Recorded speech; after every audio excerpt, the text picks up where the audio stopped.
प्रिय बच्चों, आज का हमारा टॉपिक है बहुपद। बहुपद बहुपद यानी कि पॉलिनोमियल्स।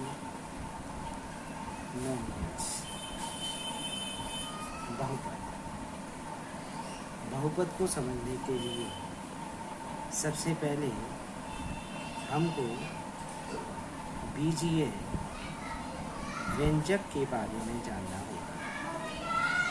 बीजीय व्यंजक यह एक ऐसा व्यंजक होता है जो पूर्णांक, अचरों, चरों तथा बीजीय संक्रियाओं जैसे योग है, अंतर है, गुणन है और भाजन है के संयोग से बना होता है। जैसे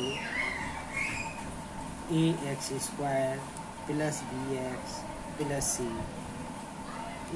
ax की घात 3 प्लस bx की घात 2 plus cx plus d, 3x³ minus 10x² plus 2x minus 1, ये सभी हमारे बीजीय व्यंजक कहलाते हैं। इसमें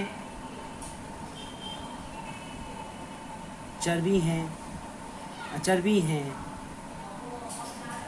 योग और घटा भी हैं। तो ये सारी चीज़ें, ये सारे व्यंजक हमारे बीजीय व्यंजक कहलाते हैं। हमारी इन्हीं में एक बहुपद आते हैं। बहुपद क्या है कि ऐसे बीजीय व्यंजक जिनमें चर राशियों की घातें धनात्मक तथा शून्य हों, बहुपद कहलाते हैं।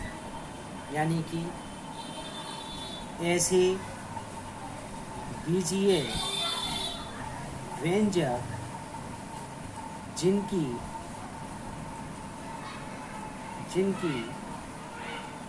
घातें पूर्ण संख्याएं होती हैं। जैसे 2x² प्लस 3x प्लस 4। आप देख रहे होंगे इस 2x² में x की घात जो है वो 2 है। 3x में x की घात 1 है। 4 में 4 या इसको हम 4x की घात 0 लिख सकते हैं में x की घात 0 है। ये सभी हमारी पूर्ण संख्याएं हैं। तो जब किसी भी बीजीय व्यंजक में जो चर है यानी कि x है उसकी घात पूर्ण संख्याएं होती हैं, तो ऐसे बीजीय व्यंजक बहुपद कहलाते हैं। और अगर मैं ऐसे ले लूँ कि 2x की घात 3/2 प्लस 4/x, तो आप देखेंगे कि 2x की घात 3/2 में जो x की घात है वो 3/2 है। 4/x जिसे हम 4x की घात -1 कह सकते हैं में x की घात -1 है। तो हमने देखा कि ये पूर्ण संख्याएं नहीं हैं। जब ये पूर्ण संख्याएं नहीं हैं तो इसका मतलब ये बीजीय व्यंजक हमारा बहुपद नहीं है। बहुपद नहीं है, इसका मतलब ये व्यंजक हमारा बहुपद नहीं है। तो बहुपद होने के लिए किसी भी बीजीय व्यंजक में जो चर है उसकी घात पूर्ण संख्याएं होती हैं। और अगर बीजीय व्यंजक में x की घात पूर्ण संख्याएं नहीं हो तो वो बीजीय व्यंजक बहुपद नहीं होता है। और जो x की घात होती है किसी भी बीजीय व्यंजक में, जो x की घात होती है उनके अनुसार किसी भी बीजीय व्यंजक में x की जो अधिकतम घात होती है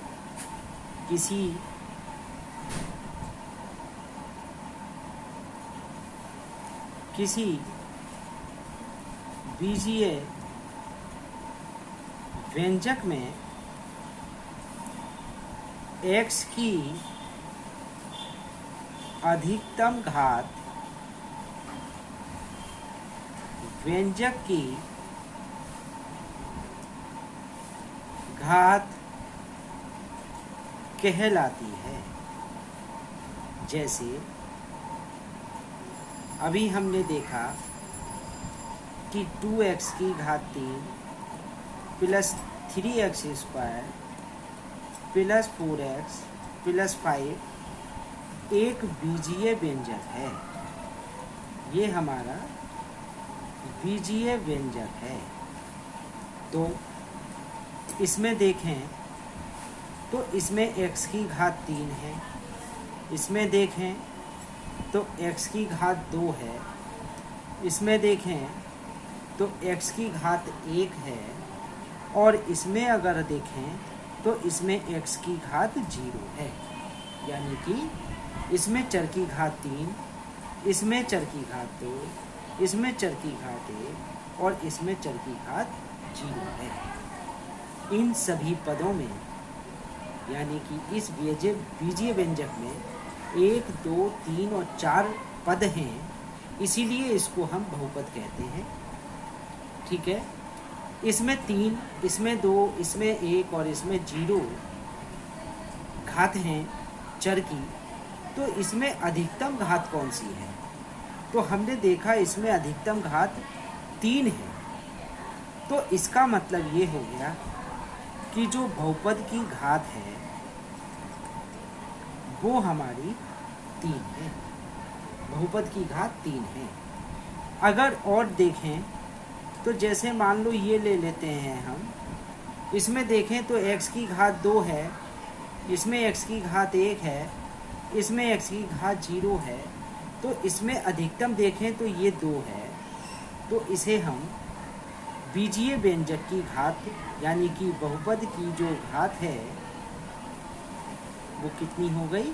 2। इस तरीके से हम किसी भी व्यंजक की घात पता कर सकते हैं, किसी भी बहुपद की घात पता कर सकते हैं। फिर देखें हमारे पास आता है बहुपद को लिखने का तरीका, यानी कि हम कहेंगे बहुपद का मानक रूप। बहुपद का मानक रूप, बहुपद का मानक रूप क्या है कि जैसे हम चरों में बहुपदों को लिखेंगे तो इनका या तो आरोही क्रम में या अवरोही क्रम में सजाया जाएगा। जैसे मान लेते हैं कि 9x plus 3x square minus 5 plus 8x cube है। ठीक है, तो इसमें आप देख रहे होंगे यहाँ x की घात 1 है, यहाँ 2 है, यहाँ 0 है, यहाँ 3 है। तो ये हमारा बहुपद का मानक रूप नहीं है। या तो हम इनके घातों के अनुसार, जो हमारे बहुपद की घात थी जो अभी मैंने बताई है, तो बहुपद की घातों को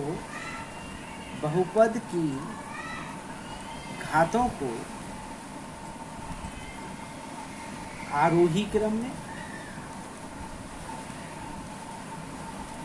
या अवरोही क्रम में अगर इन्हें सजा दें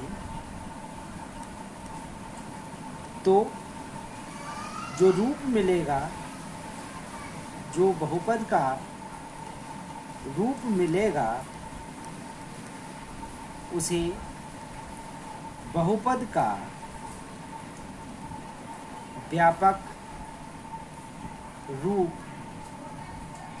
या मानक रूप कहते हैं।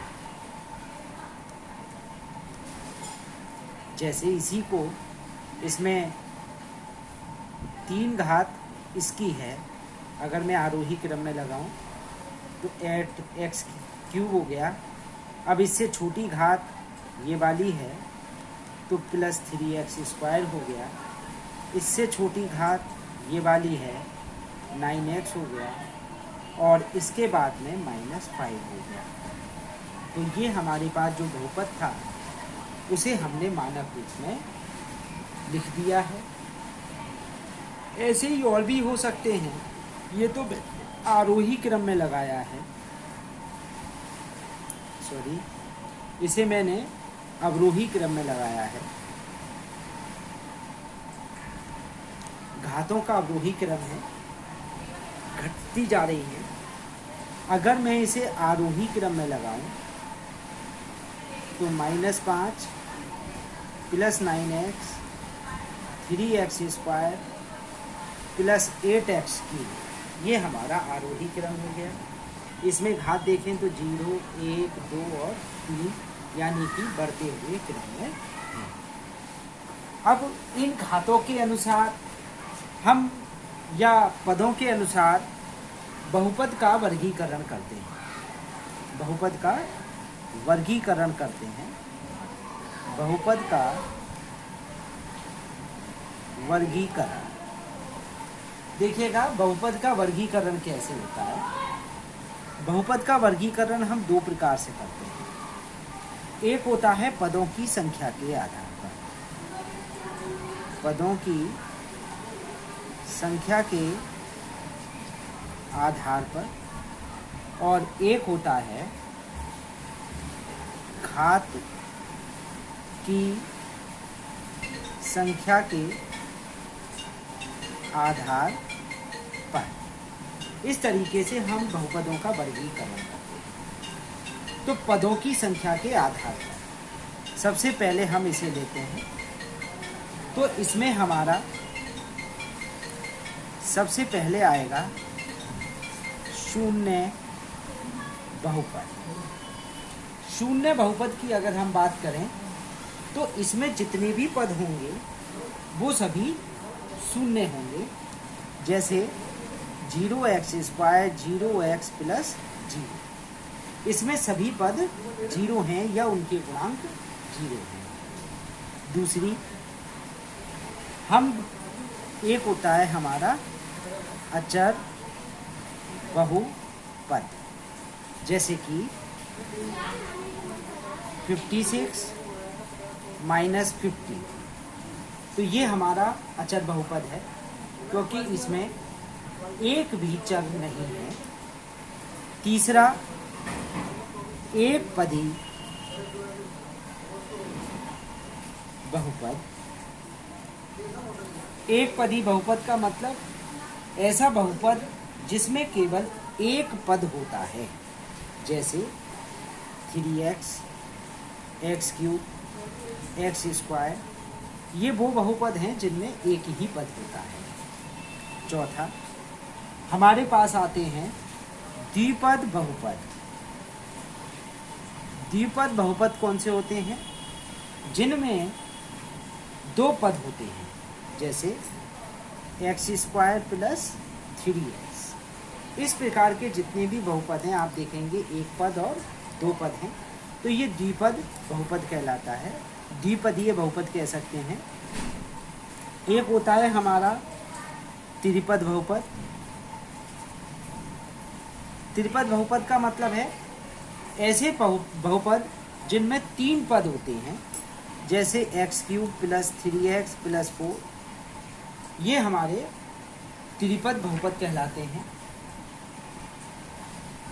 अब आते हैं घात की संख्या के आधार पर। घात की संख्या के आधार पर अगर हम इसकी बात करें तो इसमें एक आता है हमारा रैखिक बहुपद। रैखिक बहुपद कौन से होते हैं?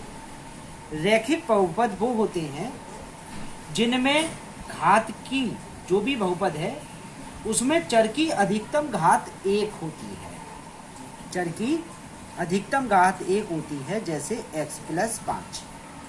इसमें x की घात 1 है और इसमें 0, तो इस बहुपद की घात 1 होती है। हम ऐसे भी कह सकते हैं कि ऐसा बहुपद जिसकी घात 1 होती है रैखिक बहुपद कहलाते हैं। एक होते हैं द्विघात बहुपद। द्विघात बहुपद कौन से होते हैं? जिनमें चर की अधिकतम घात 2 होती है या बहुपद की घात 2 होती है, जैसे x² + 3x + 4। ये हमारे x की घात इसमें अधिकतम 2 है, इसलिए इसे द्विघात बहुपद कहते हैं। ऐसे ही त्रिघात बहुपद। त्रिघात बहुपद का मतलब ऐसे बहुपद जिनकी घात 3 होती है या जिनमें चर की अधिकतम घात 3 होती है, जैसे x की घात 3 7x + 6। इसमें अधिकतम घात 3 है, इसलिए इसको त्रिघात बहुपद कहते हैं। तो इस तरीके से हम बहुपद का वर्गीकरण 2 प्रकार से करते हैं, पदों की संख्या के आधार पर और घात की संख्या के आधार पर। अब आते हैं हम बहुपद के मान। बहुपद के मान